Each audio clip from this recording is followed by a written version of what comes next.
น้องเพิ่นกำลังสร้างเนื้อสร้างโตเนาะพี่น้องเนาะกำลังดูหมั่นขยันนั่นแหละพี่น้องเอ้ยเนาะทางทีมงานเฮาก็เข้ามาเบิ่งในนามสะพานบุญเนาะพี่น้องเนาะบางเทื่อน้องเพิ่นขาดเรือหยังกะมาเบิ่งไปนำกันนั่นแหละพี่น้องเอ้ยเนาะแต่ว่าได้ยินข่าวแว่วๆมาว่าน้องเพิ่นดูหมั่นพี่น้องเอ้ยเนาะดูหมั่นแท้อยู่บ่ดูแท้ ดำหน้าเป็นบ่เป็นไถหน้าจะบ่ได้แหละผู้หญิงแห้งผู้หญิงบ่ซ้ำแห้งผู้ชายบ่ได้บ่ขั้นจะไถก็ได้แต่ว่ามันแห้งมันต้องได้ใส่แห้งโดยกะยังมีร้านขายเครื่องแบบน้อยๆจะเป็นแม่ค้าแม่นจะเป็นแม่ค้าอ้าวคือเฮ็ดเพจซะ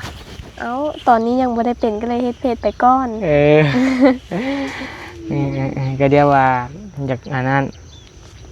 อยากเป็นคิเลเตอร์บ่เพิ่นเอิ้นคิเลเตอร์บ่หรือยังก็เพิ่นเอิ้นคนดังหั่นน่ะ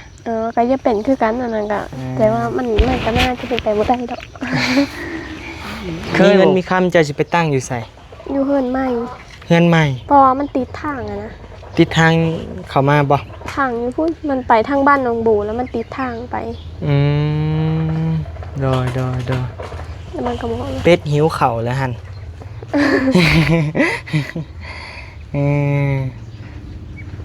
อ้ายขออนุญาตขึ้นเบิ่งเฮือนได้อยู่บ่โดยได้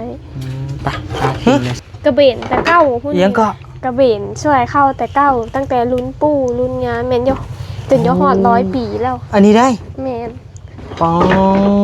ยพี่น้องเอ้ยพี่น้องเคยเห็นอยู่บ่พี่น้องกระเบนเป็นห้องบ่กระเบนช่วยเข้ากระเบนช่วยเข้าพี่น้องเอ้ยเนาะพี่น้องเคยเห็นอยู่บ่เข้างามลีอันนี้เบิ่งไอ้ซิมเนี่ยปอยพี่น้องเอ้ยขอมากินได้อยู่บ่อันนี้ได้สิเป็นข้าวเฮ็ดเองบ่แม่นข้าวดำเองนี่แหละโอ้ยหอมซ้ำพี่น้องเอ้ยเจอตอนไหม้ๆแห้งกระติกหอมเลยเฉพาะแล้วจังข่าวกันยัง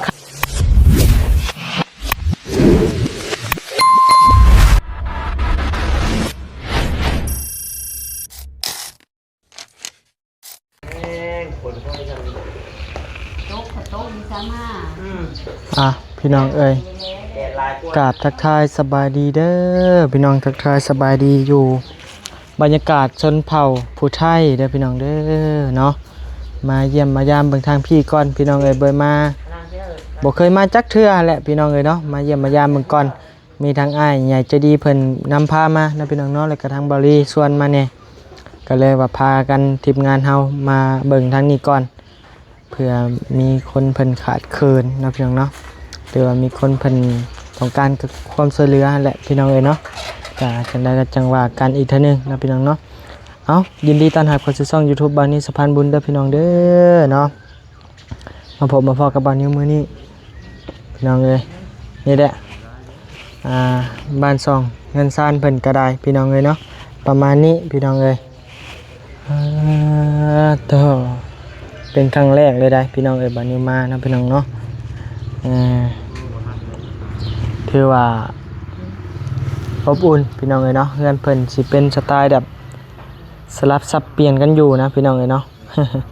สลับซับเปลี่ยนสลับซับซ้อนกันอยู่นะพี่น้องเนาะถ้าว่าผู้ใดผู้หนึ่งมีรถใหญ่อย่างก็ถือว่าเข้าเฮือนตัวเองบ่ได้นะต้องได้จอดอยู่นอกทางพี่น้องเอ้ยเพราะว่ามันเป็นแบบนี้เด้เฮือนแบบตัดหน้าตัดหลังกันนะพี่น้องเนาะรถมันเฮาก็จอดอยู่นอกพุ่นแหละจังได้ก็จังว่ากันอีกเทื่อนึงนะพี่น้องเนาะย่างก็มาหาทางบัตตาบอบบี้ก่อนบัตตาบอบบี้ก็มานำคือกันพี่น้องเอ้ยสบายดีเด้อใช้พามายังไงเนี่ยว่าเด้อเจ้าพามาใครพาไปมาพี่น้องเว้ยใครพามาเด้อ้ายเพิ่นชื่อหวดอ้ายเพิ่นผู้ชื่อหวดบ่เบาหวดไม่แล้วคืองามแท้น่ะงามคือคนมั้ยคือเบาหวดนั่นคือบ่าวต้าสอนชูชุน้องฟังแหละเราเป็นยูทูบเบอร์บ่าวผู้ไทยฝั่งลาวเนาะแต่เราสิถ่ายพิถีชีวิตผู้สาวอยู่ฝั่งลาวเนาะหรือว่าผู้สาวชนบทฝั่งลาวสินะเราสิไปถ่ายเกี่ยวแก่กับผู้ชายผู้สาวผู้เพิ่นที่ดูหมั่นบ่แม่นๆเราแหละถ่ายพิถีชีวิตเพิ่นเฮ็ดอยู่ครัวกินเพิ่นเดี๋ยวไปเอาน่ะก่อนเด้อโดยนู่นนี่นั่นให้พ่อแม่พี่น้อง FC ได้เบิ่งแหละแล้วก็พอดีว่า มื่อวานนี่ไปหาน้องเลยไปหาป้าน้องบุญตา โดย คือป้าน้องบุญตาแล้วนี่เราเป็นคนที่ว่าทุกข์ยากเนาะเรือนตานั้นเป็นบ่มีอยู่มีเช่าสินะแต่คือเห็นอะไรพี่น้อง คือเดี๋ยวว่าให้มันเฮาเข้ามานี่แนะนำสะพานบุญนอนในแบบว่าเผื่อมีตัวใดเฮาซอยได้เนาะ แม่นคือบัดนี้แหละพอดีว่าได้รู้จักกับอ้ายหัวแล้วเลยเราก็แนะนำเนาะคอยไปหาน้องผู้นั้นน้องผู้นี้สินะแล้วก็บางสิ่งบางอย่างก็คือว่าเลยเนาะพี่น้องเนาะคนเฮาน่ะถามว่ามีบ่มีแต่ว่าบางสิ่งบางอย่างเฮาบ่ทันมีสินะแหละย่านว่าแบบจังใดตัวใดพอช่วยได้น่ะช่วยคืออันจะเว้านั่นแหละ โดย เพราะว่าคนเฮามันบ่คือกันเด้แม่นบ่ โดย บางทีแบบโอ้ชะตาถือแท้กับน้องคนนี้เนาะอยากช่วยน้องคนเด้สินะนู่น โด นี่นะ ย แต่แต่ละคนก็ถามว่ารวยบ่พี่น้องก็บ่ถึงขั้นว่ารวยเนาะก็ลูกชาวไร่ชาวนาเฮ็ดอยู่ครัวกินแบบเฮ็ดนาเฮ็ดนานี่แหละที่อ้ายเพิ่นไปถ่ายนะจากที่อ้ายเพิ่นเล่าให้ฟังพี่น้องเนาะเพราะว่าก็เป็นลูกบ้านที่บริเวณเพิ่นอยู่น่ะใกล้กับบ้านน้องน้อยพี่น้องเนาะจากบ้านน้องน้อยมาหาบ้านนี่น่ะแม่น15กิโลพี่น้องเนาะเพราะว่าบริเวณเขตตัวเมืองบ้านนากุจาดเนาะ โดย นากุจาดเนาะแล้วก็อีกอย่างเคสแถวนี้น่ะไอรีเราว่ายังบ่ได้เคยแบบเขามาหาครัวแบบถามหานี่นะก็เลยอยากเขามาหาเบิ่งพี่น้องเนาะบางทีโอ้มีผู้แนะนำว่าโอ้นั่นนี่เด้อสินะ โดยมีแต่เบิ่งกันไปพี่น้องเนาะเคสได้เป็นตาเสลียก็สวย เนาะ เบิ่งไปนำกันนี่แหละทางเฮานี่จ้ะ ได้ เบิ่งไปนำกันพี่น้องเอ้ย บ้านเพื่อนเพิ่นก็มันแบบสไตล์เดียวกันนะพี่น้องเนาะจักสิว่าแบบใดแต่ว่าโอ้หมู่บ้านเพิ่นใหญ่อยู่เด้อ หากแต่ว่าแถวนี้เพิ่นเฮ็ดเฮือนสลับซับซ้อนกันเนาะ นี่ไม้แถวนี้ไม้หลายเบิ่งแนวตารางเรือนเพิ่นน่ะเนาะไม้ตารางนี้ ยาดอกบ่จี้ปัตยามันคือ บ่ให้ได้ไม้นาเพิ่นเอง บ่ โอ้ไม้นาเฮาเองบ่เป็นหยัง บ่ไม่หน้าบ่นี่ มีแต่ไม้ให้ไอ้นา ไม่หน้าโต๊ะเนาะเฮ็ดหน้าโต๊ะนี่ครับได้นี่ เพิ่นเฮ็ดสวนมันเด้เพิ่นเฮ็ดสวนมันเลยเพิ่นก็บักลงกับเพิ่นก็แกมาไว้เฮ็ดเรือนเฮ็ดชาน คือว่าเนาะแถวนี้บ่มีผู้บ่หรือมีถ้าขี่รถมาคือเห็นผู้อ่ะ โอ้ยผู้จังแฮ่บ่ ผู้สังเฮบ่ลัดไปทางนี้ก็ได้บ่ ผู้จังแฮ่แล้วเฮาคอยไปเห็นนะ บ่ลัดไปทางนี้ได้บ่ ได้ ไกลบ่ พาดทางลาวพุ่นแหละกาจากที่เขาเบิ่งในนั่นน่ะคือว่า10เบิ่งสาวปลายกว่ากิโลนี่แหละ เท่านี้ อ่ะ ชาวบ้านกว่ากิโลนี่ฮอดเลย ฮอดแล้ว เก้ยคือว่าไกล 3ซีเมตรแล้วพี่น้องเนาะ เบิ่งมึงดู ผู้สั คะแนนบ่ไกลก็อยากไปลิ้นอยู่แล้วเนาะคือว่าไปทางเซโปนวิลาผู้คือว่าไกลแท้ซะ ผมซัว ผู้สังเฮว่ะ ผู้สังเฮ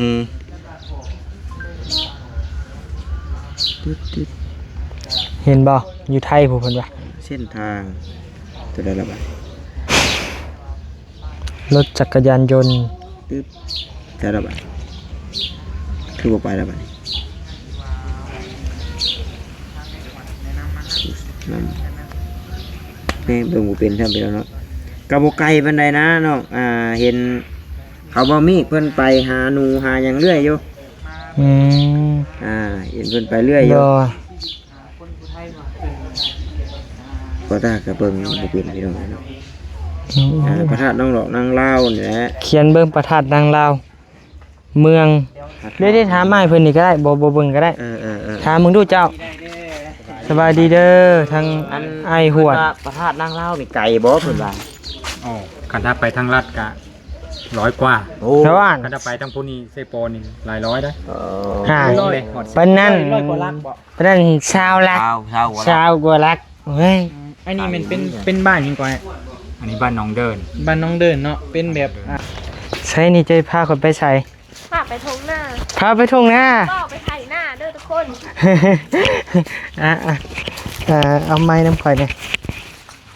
ไม้กับสีชมพูเลย สีที่หวานแหววมาก โลกนี้มีแต่เราสองคน หยอกเด้อพี่น้องเด้อเนาะ บ่ได้ยอก อัน บ่ยอกก็บ่ได้โห แม่น นี่ได้ ทำ นะ บ่หยอกก็บ่ได้หูอันนี้หน้าเจ้าอยู่นี่เลย แม่น ติดกับเพื่อนนี่เลยเฮ้ยเอียงกันนะ โชว์ โอ้อันนี้กล้าบ่ แม่นกาตัวหวานจะดำ ผู้เลอนะ ยอดบ่เอ้ย เอ้ย แม่ เอ้ยแท้ๆบ่ เอ้ยลูกเอ้ยอันลูกป้า อืม เดี๋ยวเราได้ คน ผัว ผู้ไทยนี่ข้าวเว้ยพี่น้องว่ะอันนี้ชงหน้าเจ้าเลยบ่ แมนเฮ็ดอยู่นี่น่ะนั่นน่ะประมาณ7-8เฮิ ส ร์ บายดีเด้ออายะ เราบ่ได้ยินดอก เราบ่ได้ยินบ่ เรา สบายดีเด้อ เราเท่าแล้วเราอันนั้นหูบ่ได้ยินไปเลย ผมพี่น้องเอ้ยผู้สาวเลี้ยงงัว ผู้สาวมีผัวแล้ว มีผัวแหละ ใช่อะ เราก็ยังสาวอยู่ว่าเราสาวเราให้หัวได้ เอา อันนี้แม่นไปเลยเนาะ บ่แต่เดี๋ยวนี้ มีแต่น้อยเดียวนี่บ่ คากกมะขามอันนั้นฮอด อ๋อ นี่ เอาพี่น้องเอ้ยเปิดคลิปมาเลยครับบ่ว่าหลายเรื่องยืดยาวได้พี่น้องเอ้ยเนาะพาย่างลงทงรถ พามาสำรวจหน้า เอามีบนนั่งอยู่บ่ไปนั่งคันหน้าปะอยากมีแนวโอ้แนวลมน้ำอยู่น้อยนึงเอาพี่น้องเอ้ยเนาะบานิวกับมาเป็นคลิปแรกเคสที่ว่าเป็นเคสใหม่เด้อพี่น้องเด้อเนาะทางเบาลีทางทีมงานอ้ายเพิ่นพามาพี่น้องเอ้ยเนาะเดี๋ยวโอ้ลมน้ำก่อนจักเล็กจักหน่อยพี่น้องเอ้ยได้มาเลย นังอยู่เจ้า นั่งข้างหน้ารถสบายดี นี่ ได้อยู่บ่นั่งได้บ่ ได้นี่ หมดพี่จัก โอ้ยหมดแดงไฟ ไม่ได้ นั่งได้ได้บ่ ได้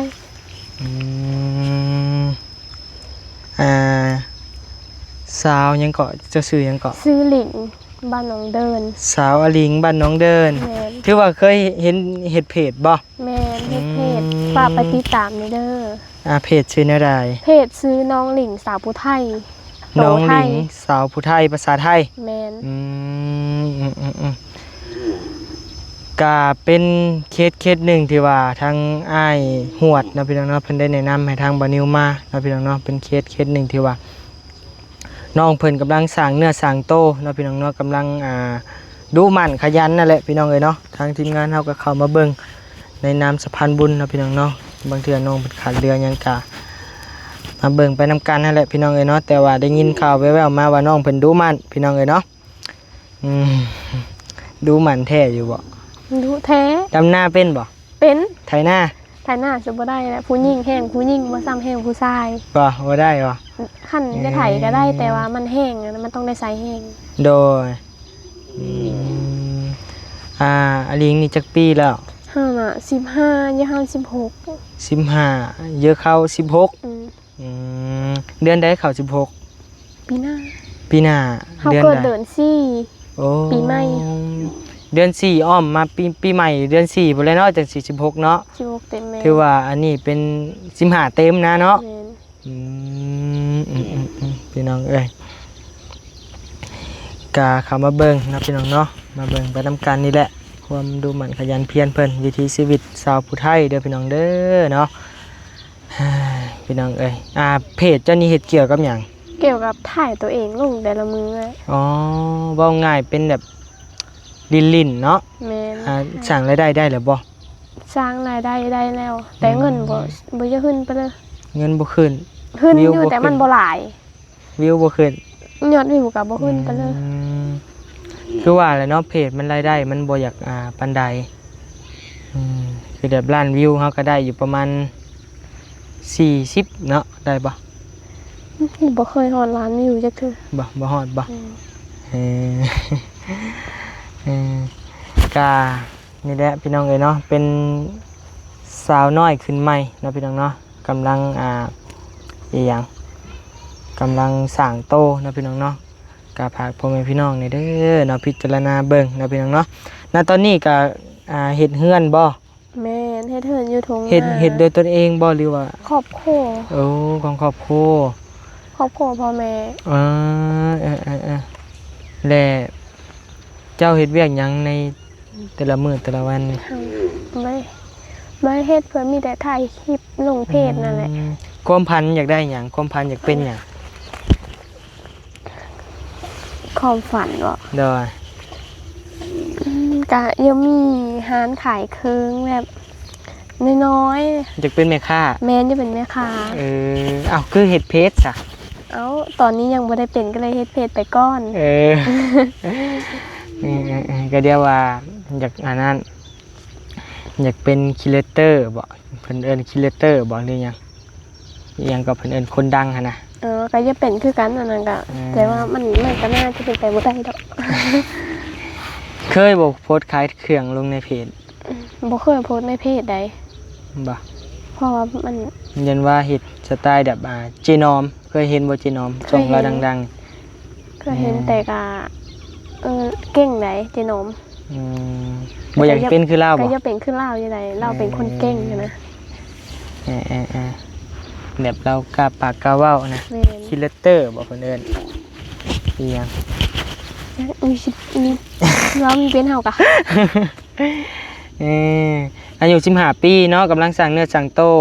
ความพันก็อยากมีหันค่าน้อย แม่น ๆ มักเป็นแม่ค้าค้า มัก ขาย เป็นแม่ค้ากล้าไว้ในบ้านนี่สิได้ขายอยู่บ่ล่ะ มันก็บ่ฮู้จัก มันก็น่าจะได้ขายนะมั้ง เออ แต่ก็เขาก็เปิดร้านขายเครื่องอยู่แถวเนาะทางแต่ก็ได้ขายอยู่ อืมโดยพี่น้องเนาะบัดนี้ก็เข้ามาครั้งแรกได้พี่น้องเลยเนาะก็เป็นครั้งแรกบัดนี้เข้ามาในหมู่บ้านนี่เลยแหละเนาะพี่น้องเนาะบ่เคยเข้ามาจักเทื่อพี่น้องเอ้ยกินข้าวกินน้ำเลยบ่ กินแล้วกินแต่เว้นนี่ กินแต่เวนข้าวเพลน ไม่ได้เว้นเข้าเทง ข้าวแรงกินหยัง ยังบ่ฮู้จักพ่อแม่มาพุ่นแหละ ได้แนวกินแล้วบ่แหละ บ่มีตอนนี้พ่อแม่เฮามาพุ่นแหละจังฮู้ เพิ่นไปใส่ ไปศูนย์บอลเฮิร์นพุ่นแหละ อ๋อดอยสมุดละมาเลยบ่มีแนวกินได้เห็นแนวใดแบบ ไปห้าน ไปห้าน แม่น ซื้อมีแล้วเนาะ ประเภทแบบห่อส้มปูส้มปลานะมันเนี่ย กินได้หมดบ่เจ้ากะ ได้หมด คือเดี๋ยวว่าผู้งามคือสิกินบ่เป็น กิ หั่น น นะ ข้าวจำแจ่วเด้อเพื่อยังงาม บ่ กินข้าวจ้ำแจ่วบ่ เพื่อยังงามกินข้าวจำแจ่วเด้อ คือแบบข่อยนี่แหล่ๆดำๆจ้ำแจ่วสิขาวอยู่บ่ จำแจ่วก็งามรอเลยแหละ ไปพาไปกินเถอะปะ ปะ หากเป็นกระเพาะได้สิกินได้อยู่บ่ กินบ่ได้แล้วเป็นกระเพาะเฉย พี่น้องเอ้ยว่าหยอกเด้อพี่น้องเอ้ยกันนี่เลยเนาะบรรยากาศในบ้านในเมืองเราพี่น้องเอ้ยเนาะในชนเผ่าเพิ่นเอิ้นชนเผ่าบ่ชนเผ่าผู้ไทยบ่ แมน อืม เฮากับบ่ฮู้จักเลยเฮาก็บ่ได้เรียน อืม แต่ก็ผู้ไทย ว่าไงหมู่บ้านผู้ไทยบ่หรือจังได หมู่บ้านผู้ไทยบ้านหนองเด้อ แต่ว่าไม่เท่าบ่นิ้วกับผู้ไทยคือกัน แต่ผู้ไทยคนละเมืองบ่ แม่นไม่เท่าข่อยน่ะผู้ไทยทางเมืองพีน มีผู้ไทยแถวเซปูนก็มีผู้ไทยแถววิลาวิลา แม่นผู้ไทยแถววิลาเซโปนอันเมืองพีนนะ อืม ไม่เท่าอ้ายนะ แต่ผู้ไทยทั้งปูนเขาสีอันนั้นแบบเว้าแบบเนิ่นๆแบบผู้ไทยแล้วจะไว้เลย ดอยอืมดอยปะว่าอะไรก็ขึ้นเมื่อเฮือนปะไปเบิ่งเฮือนเบิ่งซ่านจ้ะนี่ปะต่อบันนี้ก็เดินทางมาหลายคนพี่น้องเอ้ยเนาะบ่าวต้าบ่าวลีบ่าวบี้พี่น้องเอ้ย4หนุ่มแล้วก็มาบ่าวหวดพี่น้องเอ้ยเนาะบ่าวหวด1เข้านั่นแหละเพิ่น ได้พามาพี่น้องเอ้ย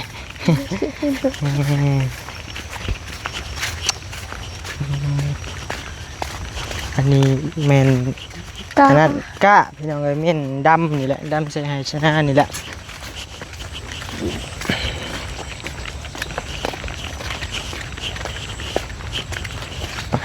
ไปพี่น้องเอ้ย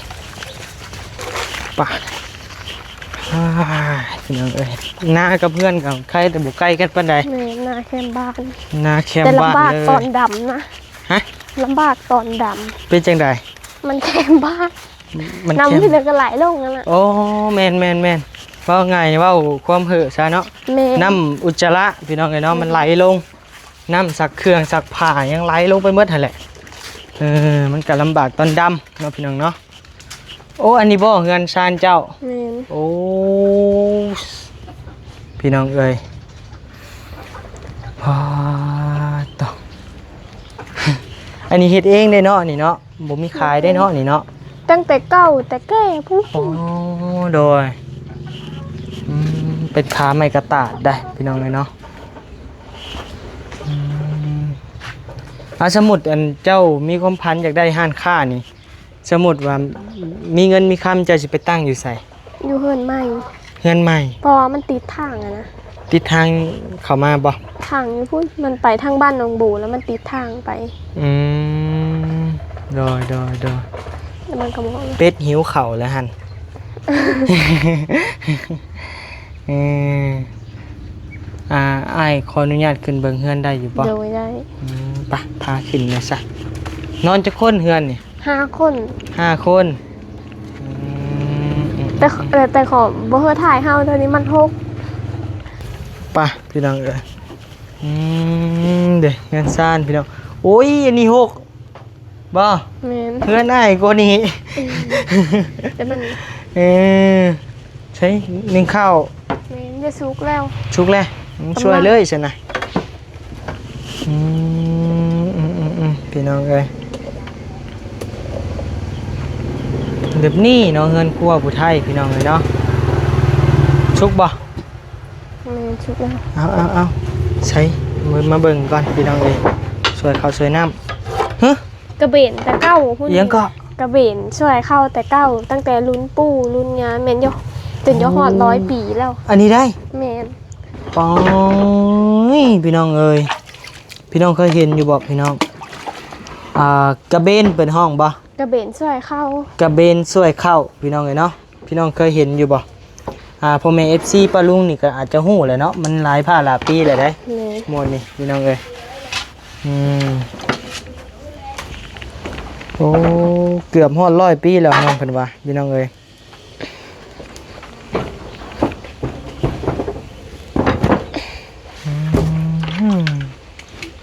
คู่มือบ่จะเฮ็ดแบบนี้ แม่นบ่ได้ไปเสิร์กอะตอนแรกก็นึ่งข้าวล้างถ้วยท่าพอแม่มาแต่นามาแต่ โด สวย พี่น้องเอ้ยเนาะ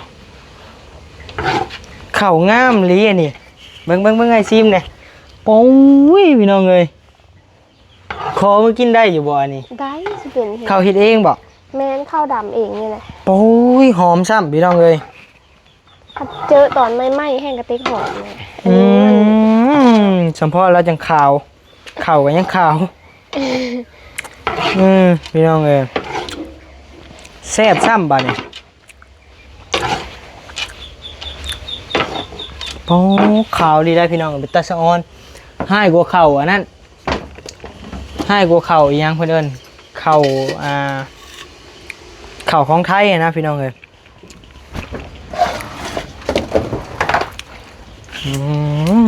เนาะโผดโพความขาวเข่าเด้อพี่น้องเด้อแม่งยังเด้อเนี่ยโอ้บ่มีเม็ดแหลมเม็ดดำจักดิอันนี้ข้าวหน้านอนนี่เนาะบ่แม่น ข้าว ข้าว นา ให้ เฮ็ด เนาะ เองข้าวด โดยอันนี้ซ่านเฮือนอันนี้ ำตะเก้าพุ่นนี่จ้ะแต่รุ่นโพปุ๊ มันเป็น คนเนาะ เฮินมุ่น บ่แม่นเฮินเจ้าของ โดย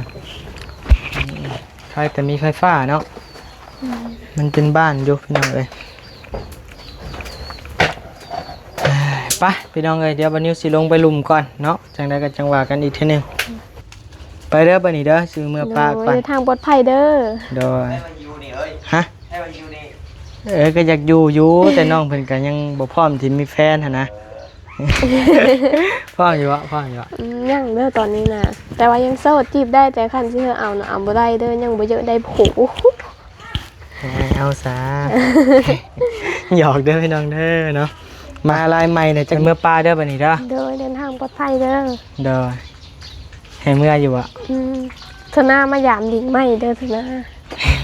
เดี๋ยวอยู่พี่ก็อยู่ได้ อยู่ได้สิบ่ ได้ บ่เสียหมูบ่ เฉ